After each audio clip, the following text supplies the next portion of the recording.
Welcome to the lecture on Introduction to Heat Treatment Processes in Welding.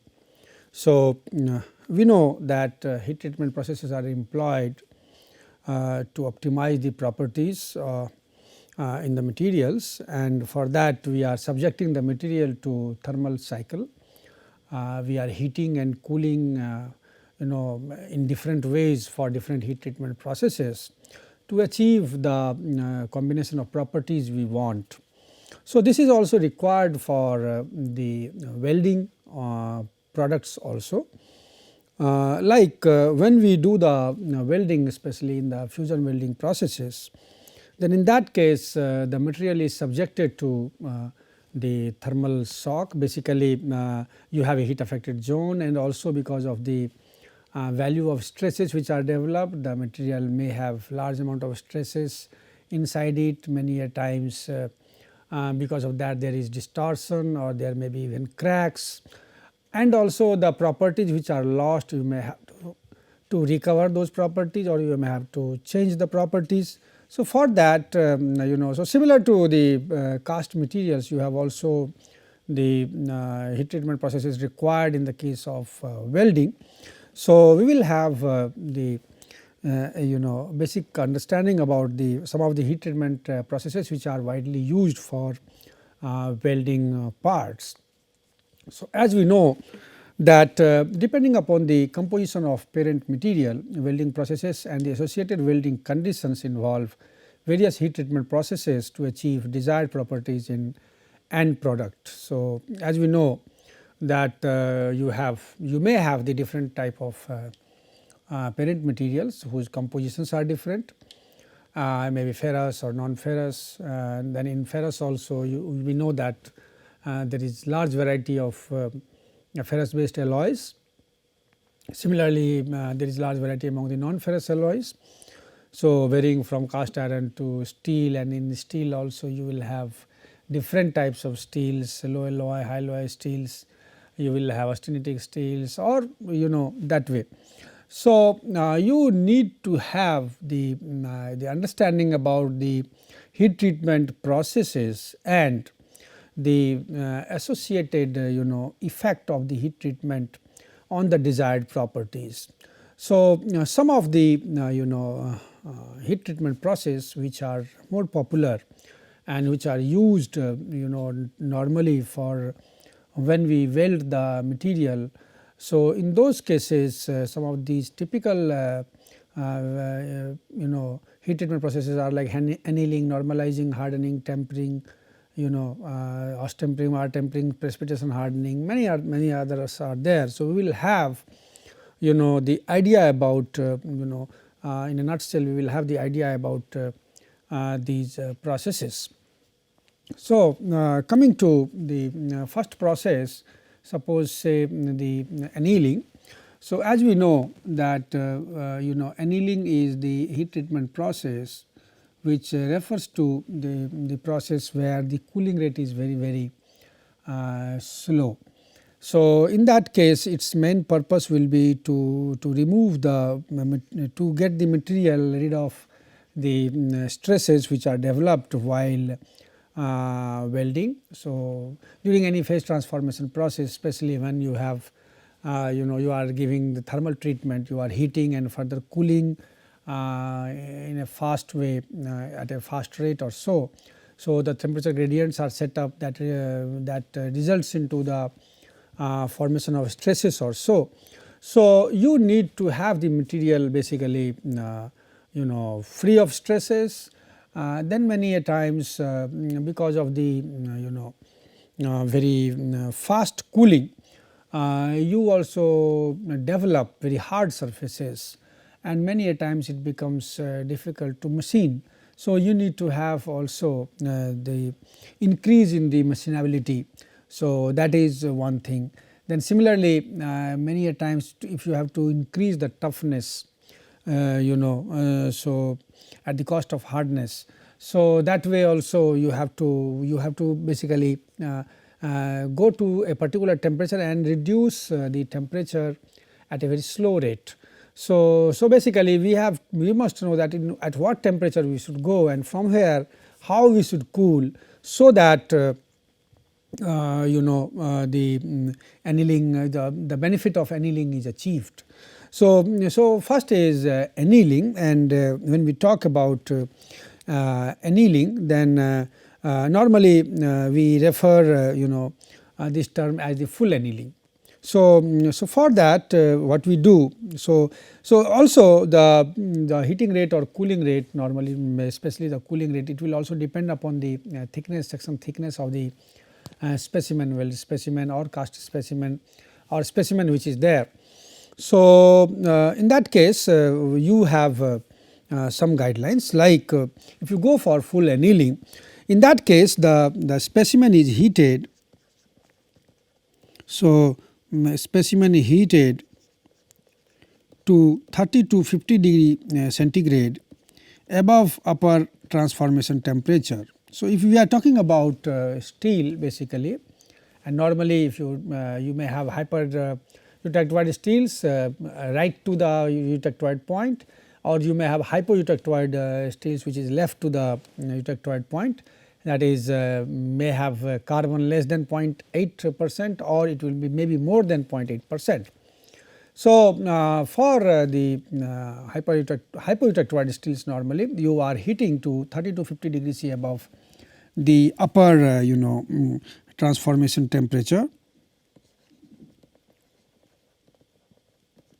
that is A3, and then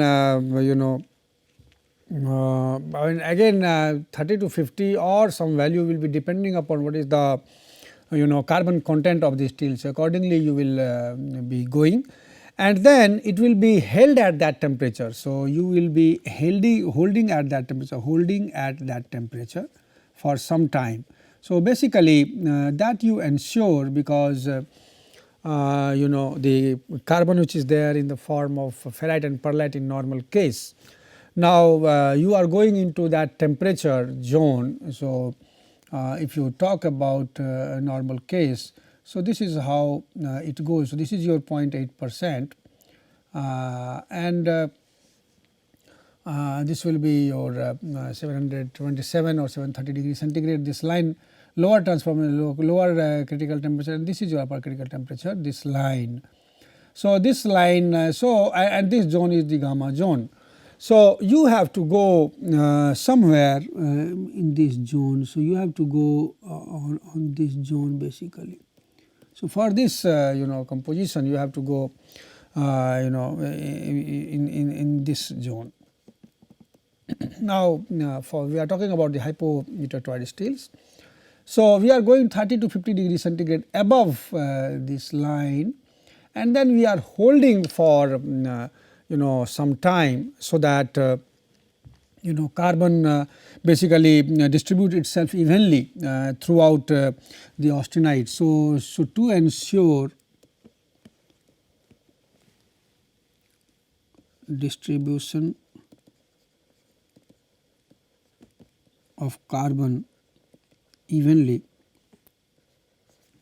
throughout the austenite,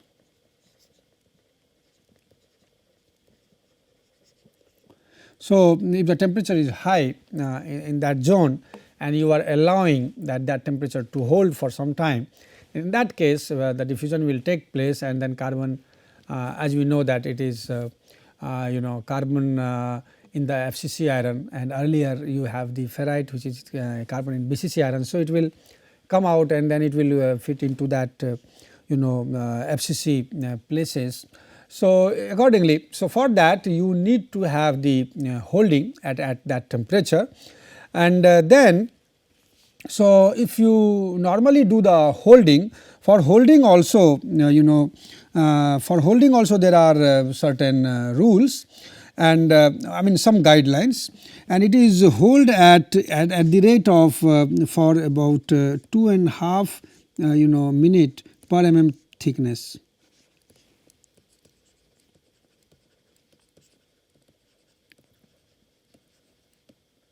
So depending upon the thickness of the material, you have to hold it roughly at the rate of 2.5 minute per mm section thickness of the material, and then you are slowly cooling, slow cooling. So, normally the cooling is done in the furnace. So, preferably in furnace. You may control the furnace temperature. So, you may nowadays you have the controllable furnaces, and you can have this cooling rate defined, or you can bury it inside the lime, or you can have under the hot ashes or so. So, that way also you can cool it, and this slow cooling is normally at the rate of 55 degrees C per hour or even less. So, your cooling rate should be either 55 degrees C per. So, in 1 hour you have to have the decrease of the temperature at 55 degrees centigrade. So, if you say if you cool it, you can have the estimate that up to what temperature or how long you have to have the that cooling, so that you come to the near the room temperature. So, normally this is how we are doing this annealing or full annealing treatment. So, as you see, this will be about 20 degrees centigrade, and on this side it will be 30 to 50 degrees centigrade, depending upon the carbon content. This is your A1 line and this is A3 line. So, if you draw the curve showing that how this full annealing process works. So, you will have heating first, and then ultimately you will have holding for some time, and then you are going for the furnace cooling. So, you are holding for so this is your holding period, this is your heating period. So, your heating can be even a little faster, and then you are cooling very slowly. So, this will be a furnace cooling.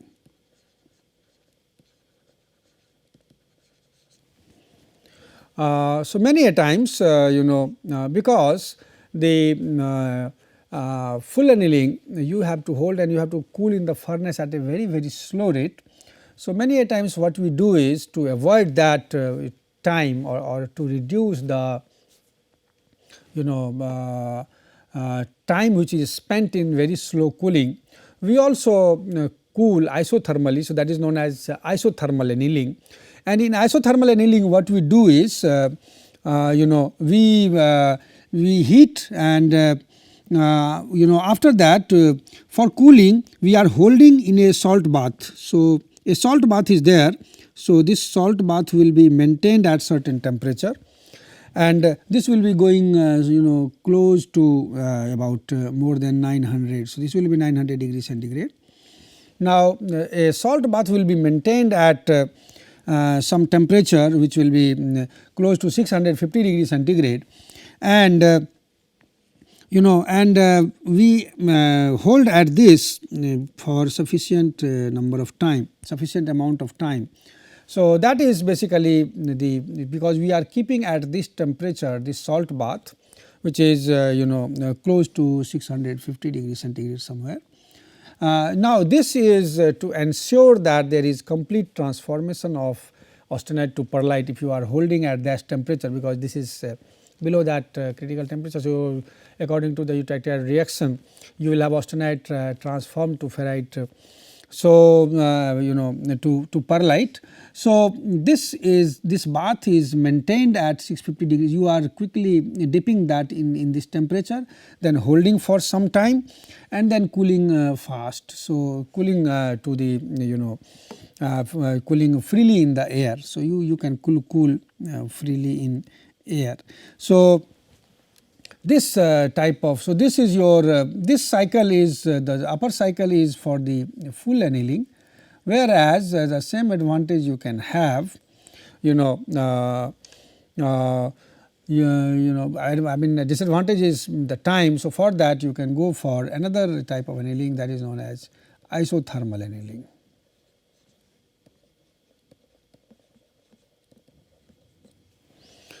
So, this is the another kind of annealing process.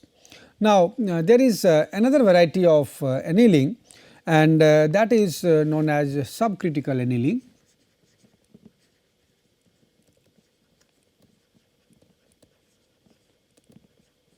Now, this subcritical annealing, as the name indicates, this subcritical annealing is annealing at a temperature which is below the critical temperature, below the lower critical temperature in fact.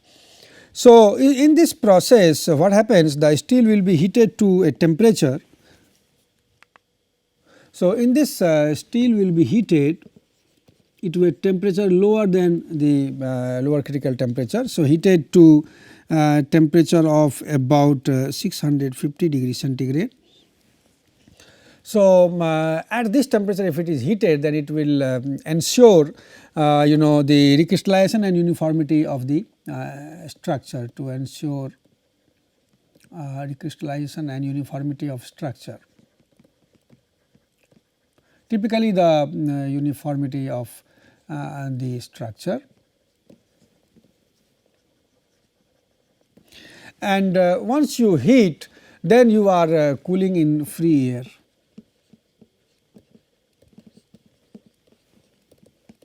So, normally what happens that this treatment, so in this the purpose will be to basically the cementite lamellae which is there for for the hypoelectric steels. So, they will be contracting and later on they will be rounded, or for hyperelectric steels basically there will be the cementite will be changed to the spherical shape. So, the process which is used is normally you go to heating and then further you are free cooling. So, close to 650 degrees centigrade you are heating, holding, and then further you are free cooling. Now, what we do is similar to this, you will have another typical process, that is spheroidization annealing. So, in that as the name indicates, this is for the steel which has more than 0.4% carbon, and in these cases for making these cementite phases, they are made round or spherical, and basically typically to improve its machining properties, this spheroidization annealing treatment is given. So, steel will be heated to just below this lower critical temperature, so lower transformation temperature,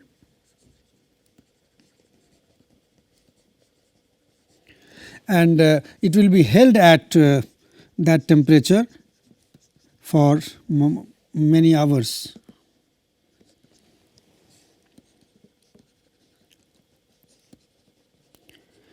So, in this process what happens that the cementite that will be changing to spherical size, and that is why it is known as the spheroidization annealing process.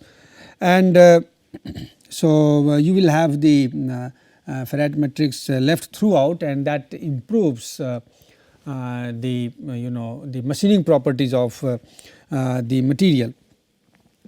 And in this case cooling will be allowed to have slowly. So, cooling is allowed to take place slowly. So, throughout the upper part of the cooling range. So, you will have the slow cooling in this case. So, normally what we do is just to understand that you have this is your 700 degree centigrade. So, just above, so 730. So, just above that you have this as the holding. So, you are heating and then you are holding to this temperature for quite a long time, and then you are furnace cooling. or you may go from here and then you can go also for the free cooling. So you may have some faster variants to it. You can increase your temperature, come to a Salton bath maintained at somewhat lower temperature, keep for some time, and then you can go even for the fast cooling also, so to just reduce the time. So that way, but the thing is that when you are doing this process, then especially for the more carbon percentages, more than 0.4% or so, in that case it is used, where because in otherwise the formation of the cementite will make it very hard, and your machining becomes very hard, machining becomes very difficult. So in those cases what we do is we normally adopt these methods and increase the machining behavior of the material. Now the next type of heat treatment process will be your tempering. So before that we will also discuss about the hardening and also the normalizing. So if you talk about the normalizing,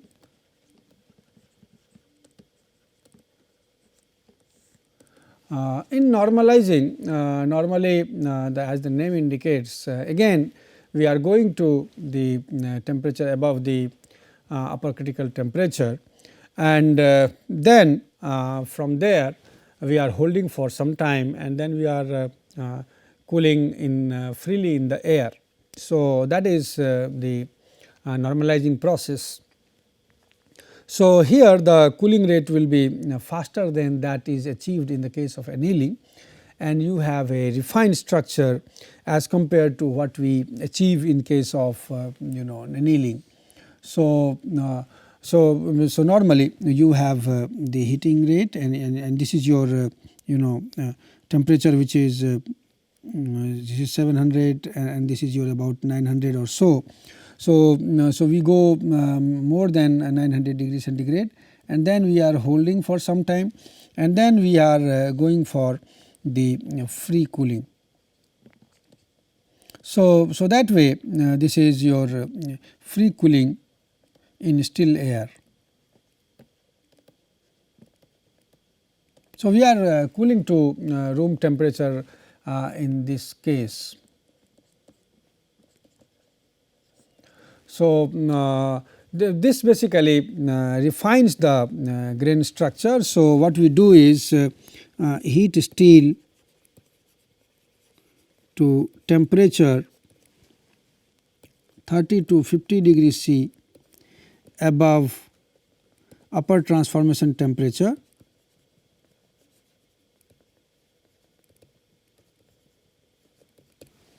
and then and then after holding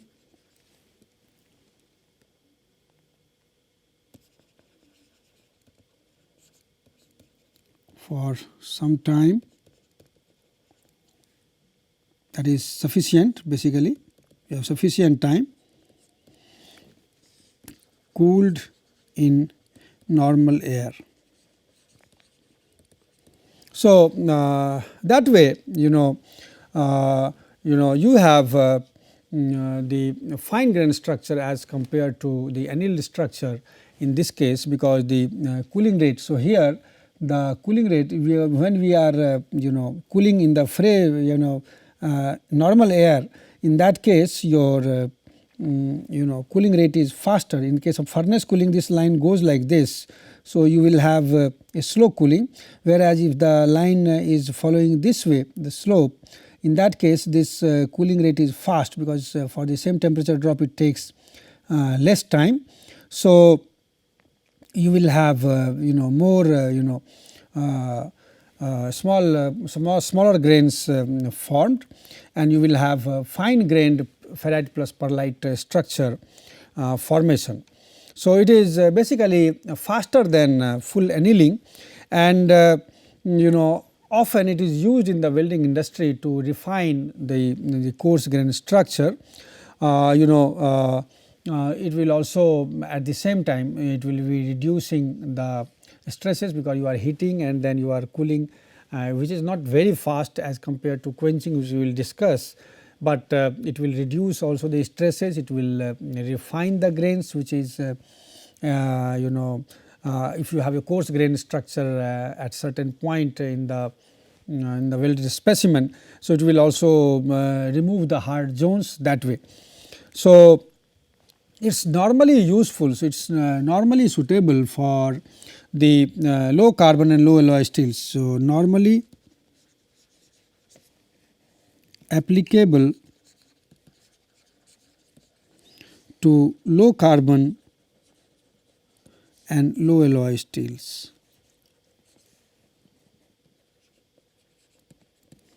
So, we also do for normally when we make the welding of pipes. So, for the mild steel pipes we do the normalization process, and normally a rough data tells that for pipe when we do this normalization process, then it will be heated to 900 to, so it will be heated to 900 to 950 degrees centigrade, and it will be held at that period. So, held at that period of so at that for period of so depending upon the dia. So, for a period of 2 minutes for pipes up to 100 mm inside dia, and for 5 mm for more than 50 mm 100 mm dia, and then you are and then cooling in air.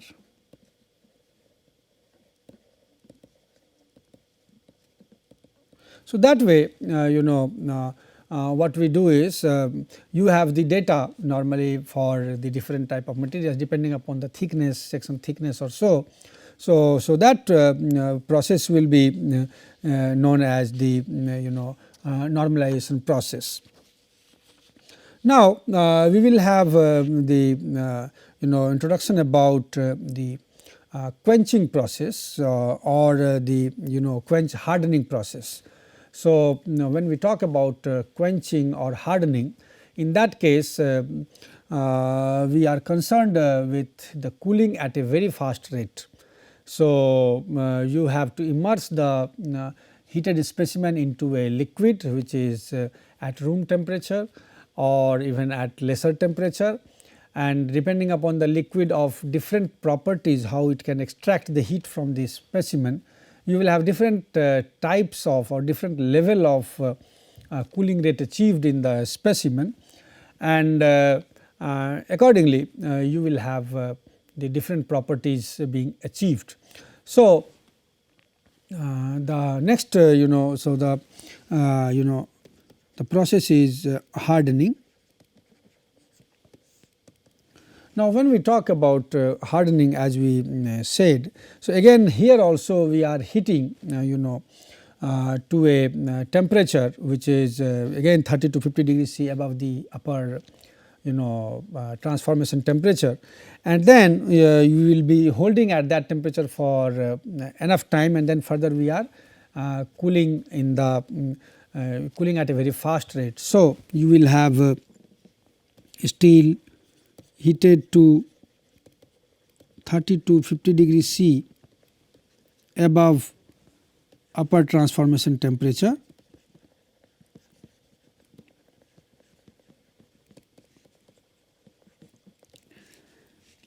held at that temperature for sufficient time,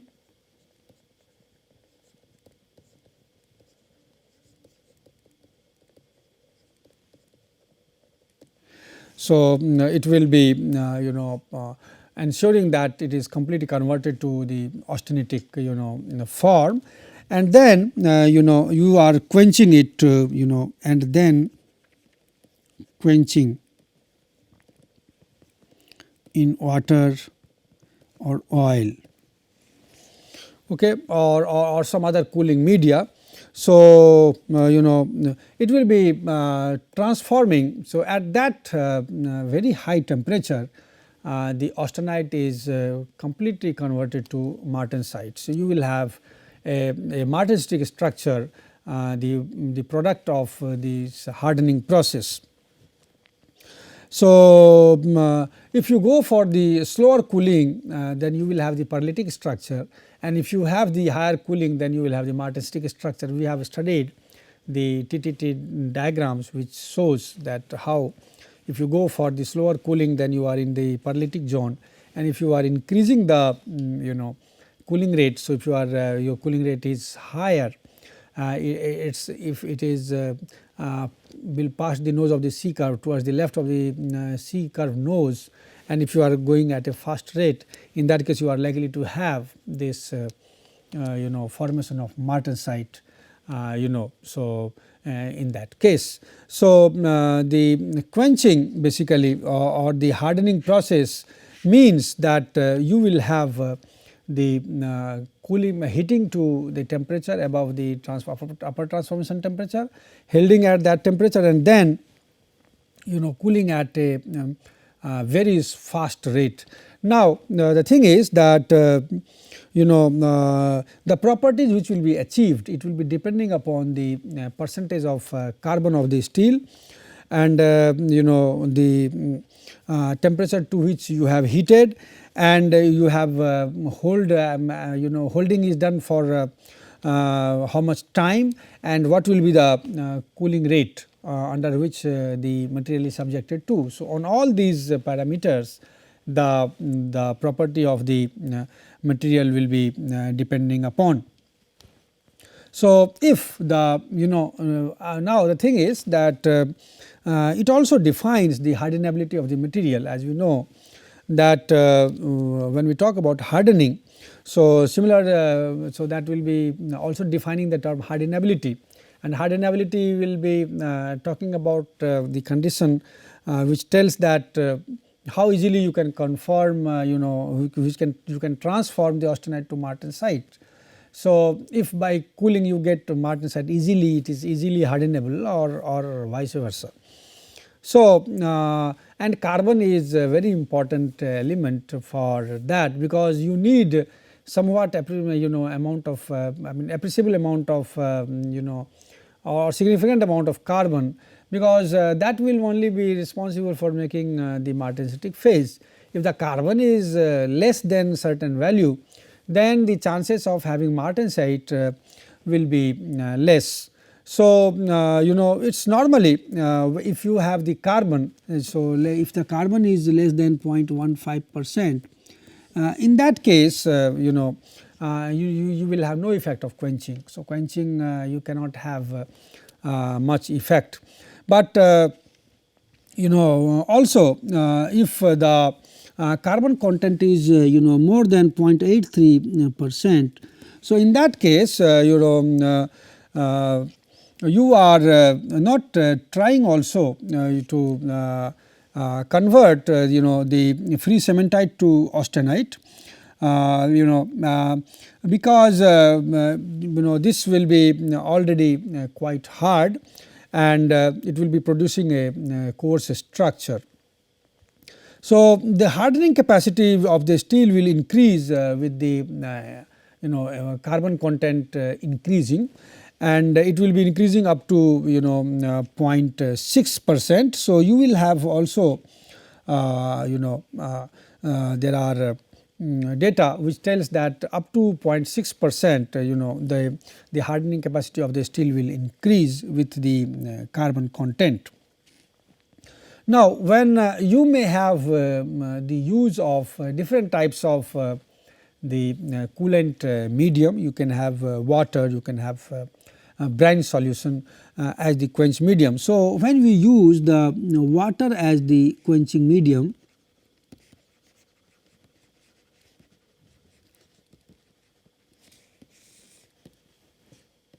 So, you can have the use of water in the as the quench medium, and in the case of water we normally what we do is we try to keep that medium agitated, so that there is enough heat transfer taking place. And otherwise we can also use the 5% sodium chloride, that is brine solution. So, that also gives quite a good satisfactory result. We can also have the 3 to 5% NaOH solution, quenching bath. So, that is also another quench medium which is used. Oil quenching is also a very good practice, and it is normally for the thinner sections of carbon steel and high carbon steel, high alloy steels, because that avoids the danger of cracking. So, this way, depending upon the different properties to be achieved, you can have the different quench medium for the application. So, we will talk about other heat treatment processes in our coming lectures. Thank you very much.